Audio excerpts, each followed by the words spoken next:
அனைவருக்கும் வணக்கம். வெல்வது நிச்சயம் 2025 அப்படிங்கிற title free classes and test series அப்படிங்கிறத ப்ரொவைட் பண்றோம். ஸோ அதுபடி 12th பொலிட்டிக்கல் சயின்ஸ் புக்ல இருக்கக்கூடிய ஒவ்வொரு லெசன்ஸ் நம்ம கம்ப்ளீட் பண்ணிட்டு வந்தோம். ஸோ லாஸ்ட் வீடியோல 4th லெசன் நீதித்துறை அப்படிங்கிற லெசன் நம்ம ஸ்டார்ட் பண்ணி பண்டைய கால இந்தியாவில் நீதி அமைப்பு அப்படிங்கிறது எப்படி இருந்துச்சு அப்படிங்கிறத பார்த்தோம். ஸோ இப்போ இந்த வீடியோல இடைக்கால இந்தியாவிலையும் மாடர்ன் இந்தியாவிலையும் நீதித்துறை அமைப்பு எப்படி இருந்துச்சு அப்படிங்கிறத பார்க்க போறோம். ஃபர்ஸ்ட் இடைக்காலத்தில் இந்தியாவினுடைய நீதித்துறை அமைப்பு எப்படி இருந்துச்சு, ஓகேங்களா? ஸோ இடைக்கால இந்தியாவை பொறுத்த வரைக்கும் சுல்தான் அல்லது சுல்தானா அப்படிங்கிறவங்க தான் பாத்தீங்க அப்படின்னா முழுக்க அதிகாரம் கொண்டவங்களாக செயல்பட்டாங்க. ஏன்னா மிடிவல் இந்தியான்னு சொல்லும் போது இந்தியா முழுக்க இஸ்லாம் ரூலர்ஸ் கட்டுப்பாட்டு கீழே இருந்துச்சு. அப்போ சுல்தான் அல்லது சுல்தானாவுக்கு கீழே தான் உச்சபட்ச நீதி வழங்கக்கூடிய அதிகாரம் அப்படிங்கிறது இடைக்கால இந்தியாவில இருந்துச்சு. அவங்க பாத்தீங்க அப்படின்னா திவான் இ குவாசா நடுவராகவும், திவான் இ மஸ்லிம் அதிகாரத்துவத்தின் தலைவராகவும், அந்த திவான் இ ரியாசத் தலைமை தளபதி அப்படின்னு சொல்லிட்டு பல நிலைகள்லையும் நீதி அப்படிங்கிறத வழங்கியிருப்பாங்க. ஓகேங்களா? சோ நடுவர் வந்துட்டு திவான் இ குவாசா, அதிகாரத்துவத்தினுடைய தலைவராக திவான் இ மஸ்லிம், அண்ட் தென் தலைமை தளபதியாக திவான் இ ரியாசத் அப்படின்னு சொல்லிட்டு பல்வேறு நிலைகள்ல பாத்தீங்க அப்படின்னா சுல்தானும் சுல்தானாவும் பாத்தீங்க அப்படின்னா நீதி நிர்வாகத்தை நடத்தியிருப்பாங்க. ஸோ அப்ப இடைக்கால இந்தியாவை பொறுத்த வரைக்கும் ஓகேங்களா நிர்வாக அமைப்பு முறைகளே நீதித்துறை அமைப்புகளாகவும் வகைப்படுத்தப்பட்டிருந்துச்சு. அதாவது அட்மினிஸ்ட்ரேட்டிவ் கண்ட்ரோல் எப்படி இருந்துச்சோ அதே மாதிரிதான் ஜுடிஷியல் கண்ட்ரோல் அப்படிங்கிறதும் இடைக்கால இந்தியாவை பொறுத்த வரைக்கும் இருந்துச்சு.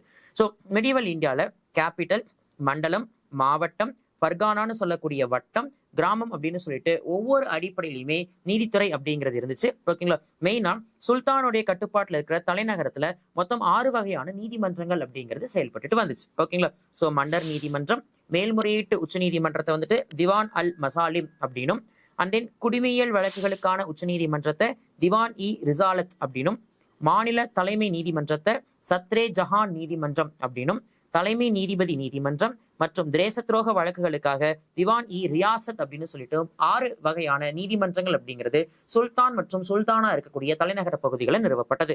சோ இதுல மன்னர் நீதிமன்றம் அப்படிங்கிறது யாரால தலைமையேற்று நடத்தப்பட்டுச்சு அப்படின்னா சுல்தானால தலைமையேற்று நடத்தப்பட்டது, அரசரால தலைமையேற்று நடத்தப்பட்டது. சோ 2 விதமான வழக்குகளுமே இங்க பாசிபிள். என்ன அப்படின்னா ஒரிஜினல் ஜுரிஸ்டிக்ஷன் சொல்லக்கூடிய அசல் அதிகார வரம்பும் சரி, மேல்முறையீட்டு நீதிமன்றமாகவும் இது செயல்பட்டது. அப்ப அசல் அதிகார வரம்பு அப்படின்னு சொல்லும் போது நேரடியாகவே மன்னர் நீதிமன்றத்துக்குள்ளார புகார்களை தெரிவிக்கலாம். அப்படி இல்லையா கீழிருந்து வரக்கூடிய மேல்முறையீடாய் வரக்கூடிய வழக்குகளையும் மன்னர் நீதிமன்றம் விசாரிக்கலாம். ஆனா இந்த மன்னர் நீதிமன்றம் தான் உச்சபட்ச அதிகாரம் கொண்ட நீதிமன்றமாக செயல்பட்டாங்க. ஓகேங்களா? சோ நீதி நிர்வாகத்தை பொறுத்த வரைக்கும் உச்சபட்ச மேல்முறையீட்டு தீர்ப்பாகவும் மன்னர் சுல்தான் தலைமை தாங்கக்கூடிய இந்த மன்னர் நீதிமன்றம் தான் இருந்தது. சோ இந்த மன்னர் நீதிமன்றத்துல சட்ட வல்லுநர்னு சொல்லக்கூடிய முப்தி அப்படிங்கிற பேர்ல சட்ட வல்லுநர்கள் அப்படிங்கிறவங்க சுல்தானுக்கு உதவியாளராக நிறைய பேர் உள்ள பணியமர்த்தப்பட்டிருந்தாங்க. ஓகேங்களா? அடுத்தது திவான் அல் மஸ்லிம் அப்படின்னு சொல்லக்கூடியது மேல்முறையீட்டு உச்ச நீதிமன்றம். ஓகேங்களா? சோ அண்ட் தென் அது மட்டும் இல்லாம பாத்தீங்க அப்படின்னா திவான் இ ரிசாலத் அப்படிங்கிறது பாத்தீங்க அப்படின்னா அதுவும் மேல்முறையீட்டு நீதிமன்றம். ஆனா திவான் அல் மஸ்லிம் அப்படின்னு சொல்லக்கூடியது இது முழுக்க பாத்தீங்க அப்படின்னா தேச துரோக வழக்குகளுக்கான மேல்முறையீட்டு நீதிமன்றமாகவும், ஓகேங்களா, அண்ட் தென் வந்துட்டு மேல்முறையீடு வழக்குகளை மட்டும் பாத்துக்கிறதுக்காக திவான் இ ரிசாலத் அப்படிங்கிற நீதிமன்றம் உருவாக்கப்பட்டது. அப்போ திவான் அல் மசாலிம் அப்படிங்கிறது தேச துரோக வழக்குகளுக்கான மேல்முறையீட்டு நீதிமன்றமாகவும், ஓகேங்களா, அடுத்து திவான் இ ரிசாலத் அப்படிங்கிறது மேல்முறையீட்டு வழக்குகளை விசாரிக்கக்கூடிய உச்ச நீதிமன்றமாகவும் நிறுவப்பட்டிருந்தது. ஓகேங்களா? சோ இது எல்லா நீதிமன்றங்களும் அலுவல் ரீதியாக சுல்தானால தலைமை தாங்கி நடத்தப்பட்டதா இருக்கும். ஆனா சுல்தான் பெரும்பாலும் குற்றவியல் நீதி விசாரணைகளின் போது மட்டும்தான் தலையிடுவாங்க. அதாவது கிரிமினல் கேசஸ்ல மட்டும்தான் சுல்தான்கள் பெரும்பாலும் தலையிடுற மாதிரி இருந்தது. சோ சுல்தான்கள் இல்லாத போது குவாசி உல் குசாத் அப்படின்னு சொல்லக்கூடிய ஒருத்தர் அரசினுடைய தலைமை நீதிமன்ற தலைமை அலுவலராக தலைமை தாங்கி நடத்துவார். சோ அப்போ எல்லா வகை நீதிமன்றங்களுமே அலுவல் ரீதியா சுல்தானால தலைமை தாங்கி நடத்தப்பட்டிருந்தாலும், ஓகேங்களா, சோ சுல்தானா இருக்கிறவங்க பெரும்பாலும் குற்றவியல் நீதிமன்றங்களை மட்டுமே தலைமை தாங்கி நடத்தினாங்க. அந்த வழக்குகளுக்கு மட்டுமே ஆஜரானாங்க. இதனாலேயே எஞ்சிருக்கக்கூடிய வழக்குகளுக்கு சுல்தான் இல்லாத போது குவாசி உல் குசாத் அப்படின்னு சொல்லக்கூடிய நீதிமன்ற தலைமை அலுவலர் அப்படிங்கிறவர் தலைமை தாங்கி நடத்தப்பட்டார். ஆனா பிற்காலத்துல சத்ரே ஜஹான் அப்படிங்கிற ஒரு அலுவலர் பதவியும் உருவாக்கப்பட்டு நீதித்துறையினுடைய உண்மையான தலைமை அலுவலராக நியமனம் செய்யப்பட்டார். சோ இந்த 2 பதவிகளுமே தனித்தனியா தான் செயல்பட்டு வந்தது. குவாசி உல் குசாத் அண்ட் சத்ரே ஜஹான் அப்படிங்கிற 2 பதவியுமே தனித்தனியா செயல்பட்டு வந்தது. அலாவுதீன் கில்ஜினுடைய ஆட்சிக்கு பிறகுதான் பாத்தீங்கன்னா இது 2மே என்ன செய்யப்பட்ட, அதாவது அலாவுதீன் கில்ஜினுடைய ஆட்சி காலகட்டத்துல பாத்தீங்க அப்படின்னா இந்த குவாசி உல் குசாத் அண்ட் சத்ரே ஜஹான் அப்படிங்கிற இந்த 2 நீதித்துறை அமைப்புகளும் என்ன செய்யப்பட்டது அப்படின்னா ஒன்னா இணைக்கப்பட்டது. ஓகேங்களா? சோ தலைமை நீதிபதியினுடைய நீதிமன்றம் குடிமையியல் மற்றும் குற்ற வழக்குகளை கண்டது. ஓகேங்களா? சோ தலைமை நீதிபதி நீதிமன்றம்னு சொல்லக்கூடியது பாத்தீங்க அப்படின்னா குடிமையியல் வழக்குகள் சிவில் கேசஸ் அப்படிங்கிறதையும் கிரிமினல் கேசஸ் 2யுமே ஹேண்டில் பண்ணக்கூடிய கேசஸாக இருந்தது. சோ ஆனா அந்த தலைமை நீதிபதிக்கு கீழே திறமையான நிறைய அதிகாரிகள் அப்படிங்கிறவங்க நியமிக்கப்பட்டாங்க. பெரும்பாலும் உதவி நீதிபதிகள் நியமிக்கப்பட்டாங்க. சோ அவங்களை வெவ்வேறு பேர்கள் அழைப்பாங்க. முப்தி, பண்டிட், மொக்டாசிப் அப்படின்னா அரசு வழக்கறிஞர் தரப்புன்னு சொல்லுவாங்க. தாத்பாக் அப்படின்னா நிர்வாக அலுவலர்னு சொல்லுவாங்க. இந்த மாதிரி தலைமை நீதிபதி கீழே பல அலுவலர்கள் அப்படிங்கிறவங்க நியமனம் செய்யப்பட்டிருந்தாங்க. இது எல்லாத்தையும் தாண்டி திவான் இ ரியாசத் அப்படின்னு சொல்லக்கூடிய தேச துரோக வழக்குகளை விசாரிக்கிற நீதிமன்றம் உருவாக்கப்பட்டிருந்தது. அப்போ சுல்தான் தலைமை தாங்கக்கூடிய தலைநகர பகுதிகளில் 6 சிறப்பு நீதிமன்றங்கள் உருவாக்கி இருந்தாங்க. மன்னர் நீதிமன்றம் இருக்கலே உச்சபட்ச அதிகாரம் கொண்ட நீதிமன்றமாக மன்னரால தலைமை தாங்கப்பட்டதா இருந்தது. ஓகேங்களா. அண்ட் தென் தேச துரோக வழக்குகளை விசாரிக்கிறதுக்கு திவான் அல் மஸ்லிம், ஓகேங்களா, மசாலிம். அண்ட் தென் வந்துட்டு மேல்முறையீட்டு வழக்குகளை விசாரிக்கிறதுக்கு திவான் இ ரிசாலத் போன்றவை உருவாக்கப்பட்டிருந்தது. ஓகேங்களா. சோ இதுலதான் பாத்தீங்க அப்படின்னா தொடக்க காலகட்டத்தில் அரசர்கள் பெரும்பாலும் தலைமை தாங்க மாட்டாங்க. அதனால குவாசி உல் குசாத் அப்படிங்கிற ஒரு தலைமை தாங்கினார். பட் ஆனா அதுக்கு பிறகு சத்ரே ஜஹான் அப்படிங்கிற ஒரு பதவி உருவாக்கப்பட்டுச்சு. ஸோ அலாவுதீன் கில்ஜி காலகட்டத்தில் இது ரெண்டுமே இணைக்கப்பட்டதா இருந்தது. ஸோ குற்றவியல் வழக்குகளுக்காக இருந்தாலும் சரி, அண்ட் தென் கிரிமினல் கேசஸா இருந்தாலும் சரி, criminal cases or civil cases, உரிமையல் வழக்குகள் அல்லது குற்றவியல் வழக்குகளுக்காக இருந்தாலும் சரி, தலைமை நீதிபதி நீதிமன்றம் அப்படிங்கிறவங்க இருந்தாங்க. அவங்களுக்கு உதவியா பாத்தீங்க அப்படின்னா முப்தி, பண்டிட், மொக்டாசிப், தாத்பார் போன்ற பல அலுவலர்கள் அப்படிங்கிறவங்க இருந்தாங்க. அண்ட் கடைசியா தேச துரோக வழக்குகளுக்காக மட்டுமே நீதிமன்றங்கள் உருவாக்கப்பட்டது. அதுதான் பாத்தீங்க அப்படின்னா திவான் இ ரியாசத் அப்படிங்கிறது. ஸோ இந்த நீதிமன்றம் முழுக்க தேச துரோக வழக்குகளை விசாரிக்கக்கூடிய ஒரு நீதிமன்றமாகவே செயல்பட்டுச்சு அப்படின்னு சொல்லலாம். ஓகேங்களா. நெக்ஸ்ட், நவீன இந்தியாவில் நீதித்துறை அமைப்பு. ஸோ நவீன காலகட்டத்தில் நீதித்துறை அப்படிங்கிறது எப்படி உருவாக்கப்பட்டிருந்துச்சு? ஸோ இந்தியா 1600 வருஷம் பாத்தீங்க அப்படின்னா முதலாம் எலிசபெத் ராணியினுடைய சாசன சட்டத்தின்படி, சார்ட்டர் ஆக்டின் படி பாத்தீங்க அப்படின்னா கிழக்கிந்திய கம்பெனி, ஈஸ்ட் இந்தியா கம்பெனி அப்படிங்கிறது இந்தியாவில் நிறுவப்பட்டது. ஓகேங்களா. ஸோ தொடக்க காலகட்டத்தில் அவங்க வர்த்தகம் பண்றதுக்காக மட்டும்தான் வந்தாங்க. ஓகேங்களா. ஸோ 1661 ஆனா எப்ப வந்துட்டு கொஞ்சம் கொஞ்சமா நிர்வாக ரீதியான விஷயங்களை அவங்க தலையிட ஆரம்பிச்சாங்களோ, பை சார்ட்டர் ஆக்ட் ஆஃப் 1661 சாசன சட்டம் 1661 அடிப்படையில ஒரு கவர்னர் அண்ட் அவருக்கு கீழே ஒரு குடியேற்ற பகுதிக்கு ஒரு உறுப்பினர் அப்படிங்கிற அடிப்படையில ஒரு குழு உருவாக்கப்பட்டது. அந்த குழு தான் என்ன பண்றாங்க அப்படின்னா பிரிட்டிஷ் இந்தியாவில வழக்குகளை தொடக்கம் முதல்ல விசாரிக்க ஆரம்பிச்சாங்க. அப்ப பிரிட்டிஷ் உள்ள வந்த உடனடியாக நீதிமன்றம் உருவாக்கப்பட கிடையாது. ஓகேங்களா. ஸோ கவர்னருக்கு கீழே ஒரு மெம்பர். ஸோ இவங்க தான் பாத்தீங்க அப்படின்னா வழக்குகளை விசாரிக்கக்கூடிய ஒரு அமைப்பாக செயல்பட்டிருப்பாங்க. ஓகேங்களா. So once east India company சொல்லக்கூடிய கிழக்கிந்திய கம்பெனி நிர்வாகம் மெட்ராஸ் பகுதியில ஒரு ஆளுமை மிக்க சக்தியாக வளர்ச்சி அடைஞ்சதுக்கு பிறகு பாத்தீங்க அப்படின்னா உள்நாட்டு விவகாரங்கள்ல தலையிடா கொள்கை அப்படிங்கறத கடைபிடிச்சாங்க. ஏன்னா ஒவ்வொரு பகுதிகளில் அங்க இருக்கக்கூடிய உள்ளூர் அமைப்புகளால நீதிமன்றமாக செயல்பட்டு வந்துச்சு. ஸோ நிர்வாகத்தை இங்க கடைபிடிச்சிருந்த நிர்வாக ரீதியான பணிகள் இங்க கிழக்கிந்திய கம்பெனி தொடங்கி இருந்தாலும், ஓகேங்களா, ஸோ உள்நாட்டு விவகாரங்கள்ல தலையிடக்கூடாத அந்த கொள்கை அப்படிங்கிறத அவங்க கடைபிடிச்சாங்க. ஓகேங்களா. இங்கிலாந்து சட்டத்தின்படி ஆளுநரும் அவருடைய ஆட்சிக்குழுவும் குடிமையியல் குற்ற வழக்குகளை தீர்மானிப்பதற்கு அதிகாரம் அப்படிங்கிறது வழங்கப்பட்டது. ஸோ அப்ப இந்தியாவில் கொஞ்சம் கொஞ்சமா ஜுடிஷியல் சிஸ்டம் அப்படிங்கிறது இப்ப இருக்கிற செட்டப் டெவலப் ஆக ஆரம்பிச்சது பிரிட்டிஷ் பீரியட்ல தான். ஓகேங்களா. ஸோ உள்நாட்டு வழக்குகளில் உள்ளூர் பாரம்பரிய முறைகளே பின்பற்றப்பட்டன. இங்கிலாந்து அரசால் விசாரிக்கப்பட்ட இந்தியாவுக்குள்ளார இங்கிலாந்து அரசால் விசாரிக்கப்பட்ட முதல் வழக்கு அப்படின்னா அசென்டினா வழக்குன்னு சொல்லலாம், இயர் 1665. ஓகேங்களா. ஸோ அப்போ முதல்ல கவர்னர் அண்ட் ஒன் மெம்பர் அவங்கள தான் வச்சு விசாரணை அப்படிங்கறது நடத்த ஆரம்பிச்சாங்க.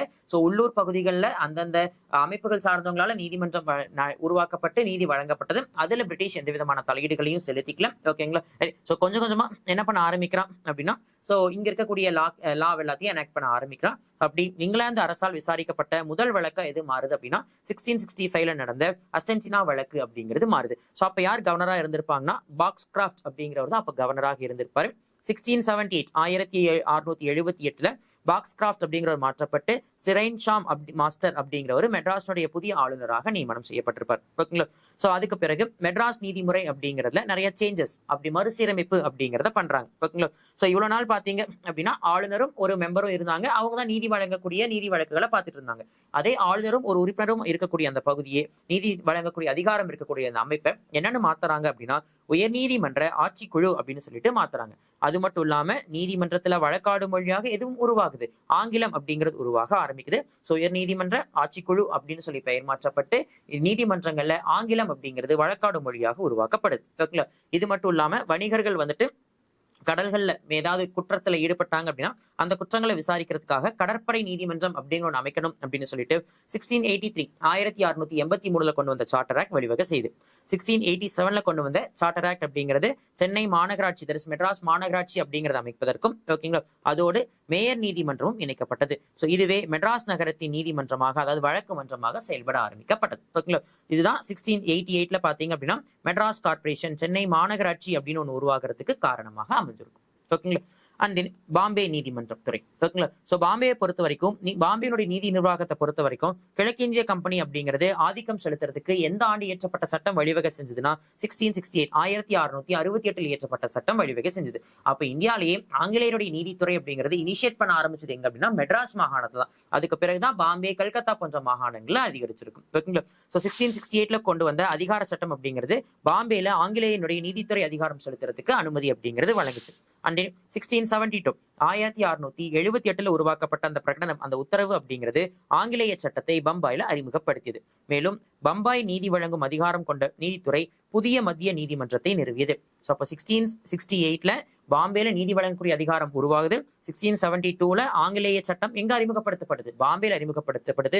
அதன் அடிப்படையில புதிய மத்திய நீதிமன்றம் அப்படிங்கிறது பாம்பேல உருவாக்கப்படுது. ஸோ ஆங்கிலேயர்கள் காலகட்டத்துல நியூ சென்ட்ரல் கோர்ட்னு சொல்லக்கூடிய புதிய மத்திய நீதிமன்றம் பாம்பேல உருவாக்கப்படுது. ஓகேங்களா?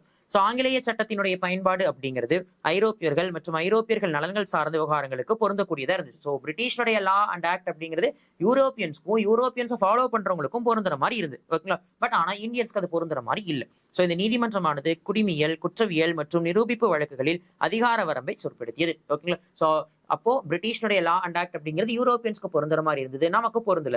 அதனாலேயே அங்க குடிமியல் வழக்கா இருந்தாலோ குற்றவியல் வழக்குகளா இருந்தாலோ இது எல்லாத்துலயுமே நீதிமன்றம் தன்னுடைய ஆதிக்கத்தை செலுத்துற மாதிரியான விஷயம் அப்படிங்கிறதா இருந்துச்சு. ஓகேங்களா?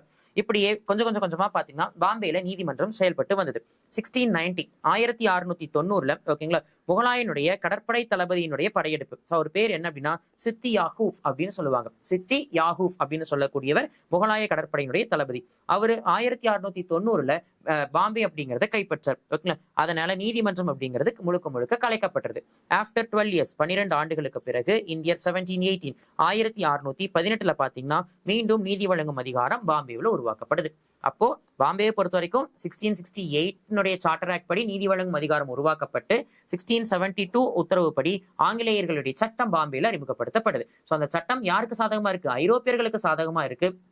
பட் ஆனா பாத்தீங்க அப்படின்னா இந்தியர்களுக்கும் இல்ல பாத்தீங்க அப்படின்னா இங்க இருக்கக்கூடிய குடிமையல் வழக்குகள், குற்றவியல் வழக்குகளை பின்பற்றவங்களுக்கு சாதகமா இல்ல. இதுக்கு இடைப்பட்ட காலத்துலதான் புதிய மத்திய நீதிமன்றம் ஒன்று உருவாக்கப்பட்டு சட்டங்கள் எல்லாமே ஃபாலோ பண்ணப்பட்டு வருது. பட் ஆனா சித்தி யாகூப் அப்படின்னு சொல்லக்கூடிய முகலாய கடற்படையினுடைய படையால 1690 பாம்பேல உருவாக்கப்பட்டிருந்த அந்த நீதிமன்றம் அப்படிங்கிறது கலைக்கப்படுது.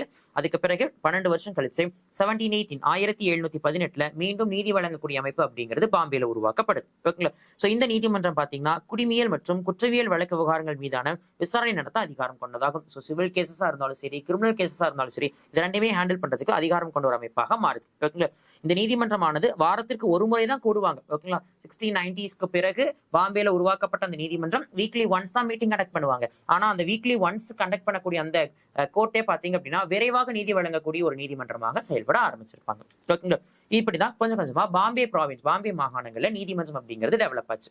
அடுத்தது கல்கத்தா மாகாணம். கல்கத்தாவை பொறுத்த வரைக்கும் ஆளுநருக்கும் அவருடைய ஆட்சி குழுவுக்கும் தான் நீதித்துறை அதிகாரங்கள் அப்படிங்கிறது வழங்கப்பட்டது. எப்படி மெட்ராஸ் மாகாணத்துல இருந்துச்சோ அதே மாதிரி கல்கத்தாவிலையும் ஆளுநருக்கும் அவருடைய அந்த ஆட்சி குழுவுக்கும் தான் நீதித்துறை அதிகாரங்கள் அப்படிங்கிறது வழங்கப்பட்டது. குடிமியல் வழக்குகள், குற்றவியல் வழக்குகள்னு சொல்லிட்டு இது எல்லாமே உங்களுக்கு வழங்கப்பட்டது. ஓகேங்களா? சோ இந்த வழக்குகளை பொறுத்த வரைக்கும் கிழக்கிந்திய கம்பெனியானது ஏற்கனவே வழக்கில் இருந்த முகலாய நீதிமன்ற முறையை பின்பற்றியது. அப்ப கல்கத்தா மாகாணத்தை பொறுத்த வரைக்கும் புதுசா எந்த ஒரு சட்டத்தையும் இனிஷியேட் பண்ணல.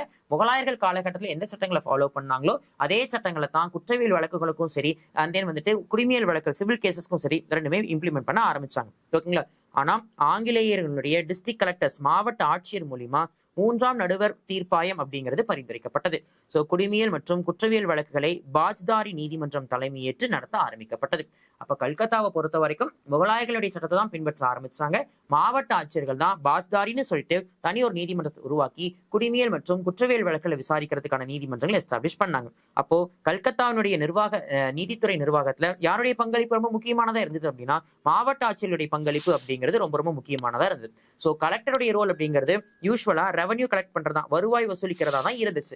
ஆனா கல்கத்தா மாகாணத்தை பொறுத்த வரைக்கும் குடிமியல், குற்றவியல் மற்றும் வருவாய் போன்ற வழக்குகளை விசாரிக்கக்கூடிய ஒரு அலுவலகமாகவும் எது இருந்துச்சு அப்படின்னா கல்கத்தா மாகாணத்தினுடைய நீதிமன்றங்கள் அப்படிங்கிறது செயல்பட்டுச்சு. ஓகேங்களா? ரைட். சோ அப்ப இந்த வீடியோல இடைக்கால இந்தியாவில் நீதித்துறை வளர்ச்சி எப்படி இருந்துச்சு, அண்ட் தென் மாடர்ன் இந்தியாவில் மெட்ராஸ், பாம்பே, கல்கட்டாவோட நீதித்துறை வளர்ச்சி எப்படி இருந்தது அப்படிங்கிறத பார்த்திருந்தோம். ஸோ அடுத்த வீடியோல இருந்து பாத்தீங்க அப்படின்னா ஓவராலா இந்தியா முழுவதும் ஜுடிஷியல் செட்டப் அப்படிங்கிறது எப்படி டெவலப் ஆச்சு அப்படிங்கிறதும் ஓகேங்களா. So supreme court, high court போன்ற கான்செப்ட்ஸ் எல்லாம் எப்படி எமர்ஜ் ஆச்சு அப்படிங்கிற கான்செப்டையும் அடுத்த வீடியோல நம்ம டிஸ்கஸ் பண்ணலாம்.